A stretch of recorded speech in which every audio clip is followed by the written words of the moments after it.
What's good, YouTube? This video is going to be about why women like guys who mistreat them and why they don't necessarily like nicer guys or good men very much. So I got a question on Instagram. I'm still going through those. I'll probably just pull them out of my back pocket every once in a while. So I'm still going through my questions on Instagram, and someone asked this: why is it that I always love guys that don't treat me right like I deserve and dislike the guys who obviously love me? There are two main reasons for this. The first of which is, you don't love you enough.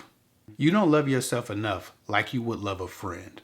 If someone was shitting on and mistreating your best friend, you would never forgive them and you would never accept them. Your heart would break for your friend, and you would only see their partner according to how they were treating your friend and how they made your friend feel, what their effect on your friend was. You couldn't just look past it. And we've all experienced this. Hell, I have family members right now with some weak and lame men.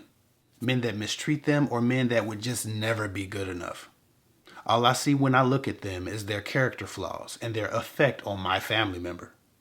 And the fact that they're just overall shitty people. They, my family members, want me to accept him. I'm just waiting for him to get out of line so I can put his ass back in line. But this ain't about me though. It's about you. What I'm saying is, until you love yourself as much as you would love a friend or a family member, until you want to protect the person you are as fiercely as you would protect a loved one, you will not be repelled by the people who are destructive to you, unfortunately. People with low self-esteem have much weaker self-preservation instincts. Get to the root of why you don't feel good enough and deal with your injured inner child. Growing to love yourself is truly a process. It takes dedication, focus, and many times, mental health counseling. And if you need that, there's a link to one of my mental health sponsors in the description box that could help. Moving on, the second reason that you might choose men who mistreat you is clever misdirection and subconscious programming. Subconsciously, or maybe even consciously, you think him or just men in general are more valuable than you as human beings. So many women I speak to have been raised to think and been indoctrinated with the idea that their direct value and worth as an individual rests solely on the man that they find or they serve, and what they mean to him, or how happy they make him. Consequently, when they can't find a man or keep one, or the one that they do find abuses them or mistreats them, they accept it as due recompense for not being good enough. Many women, unfortunately, start to see themselves as property from an early age by first being miseducated about a woman's worth, and then falling into relationships that naturally reinforce those ideas. Many have been programmed to think that they are less valuable than men through family with old school values, or media, or by the culture in their direct ecosystem. It makes it very easy to see value in men that treat you like a footstool. It makes it easy to believe, subconsciously anyway, that men are entitled to treat you however they choose, as long as they accept your love. From the time that women are young girls, images of princesses and queens are thrust upon them, and while they're often images of nobility, these are women whose value as a person rests directly with the man that they're attached to, the king or the prince that they can connect themselves with.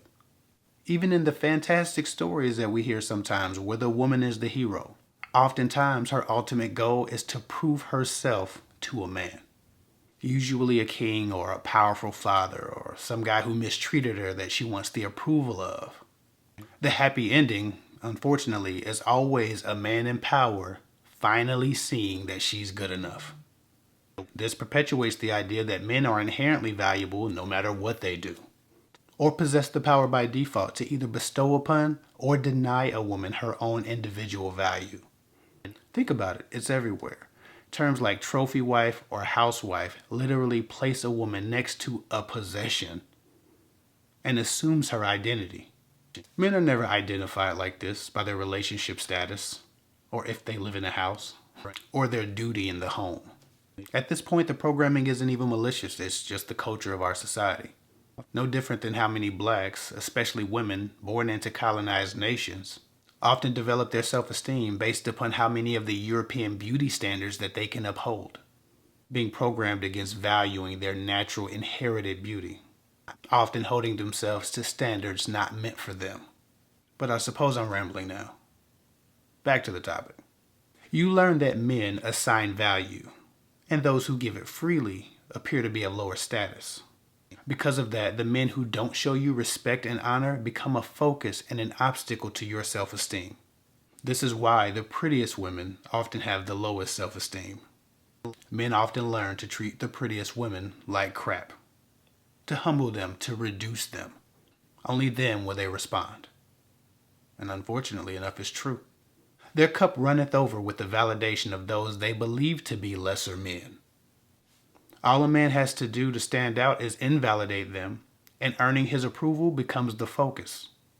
Consequently, women assume high status of lesser men and chase peasants who don't know a man's purpose or a woman's worth, which ironically enough is why he doesn't respect women in the first place. Because he doesn't know a man's purpose or a woman's worth. Not because he's valuable or high status, but because he's foolish. This kind of woman meets many foolish men in her life because she seeks them out, and along the way adopts their beliefs about her as her own. She learns over time that winning the fool's love is the only path to redemption.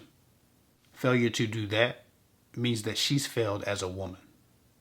And if she does finally give up and accept a man who treats her well, she'll feel as though she's settling, though he may be twice the man of her miseducators. Much of what I'm trying to do is help women overcome that miseducation and unlearn it. Patriarchy has programmed you against yourself. Your original desire for the unfit man doesn't even come from you. It comes from programming. But you do have the power to change it. Women like this often date one or two good men in their lives, maybe even for long-term relationships, and say, well, that didn't work. I tried. But then they'll date 20 weak, lesser men in a row and never quite disqualify them as a category. They just keep chasing more weak, lesser men. More men who invalidate them, who dishonor them, who disrespect them, who mistreat them. They do this because they're programmed to chase that validation. Not because those relationships work better than the attempts that they had with good men or nice guys, which women often don't know the difference between. Good men and nice guys are different. And many times women write good men off, strong, sturdy men. They write them off as nice guys because they don't know the difference. They feel honor and respect and run the other way because they've been programmed against that honor and respect. That which is too freely given must be inherently lesser in value. But that's not always true. If a good man or a nice guy doesn't become the proper match for you and it doesn't work out, just try another good man or nice guy. They aren't interchangeable, but I know that people see them as the same thing, so I'm saying good man and nice guy. Not understanding that there is a difference between a pushover man, a weak man, and a man with good intentions who just gives you respect from the very beginning. They don't often realize the difference between a guy being nervous or just excited or really liking you versus him actually being a pushover or actually being weak in his decision making, actually being weak in his leadership. But I suppose that's another video. Anyway, I think I've said enough to spark a thought or some Googling. Follow me on KFIC24 on Instagram. If you need one-on-one coaching, you can go to girltalkwithguys.com. The link is in the description and in the comment section. I'll get with y'all later.